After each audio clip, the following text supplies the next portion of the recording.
আজও কেন বিলম্ব মন দয়াল নবীর জিয়ারত, আজও কেন বিলম্ব মন দয়াল নবীর জিয়ারত।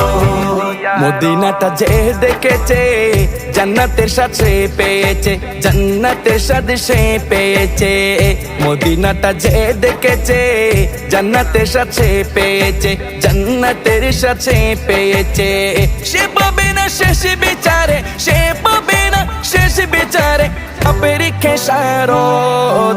আজও কেন বিলম্ব মন দয়াল নবীর জিয়ারত, আজও কেন বিলম্ব মন দয়াল নবীর জিয়ারত।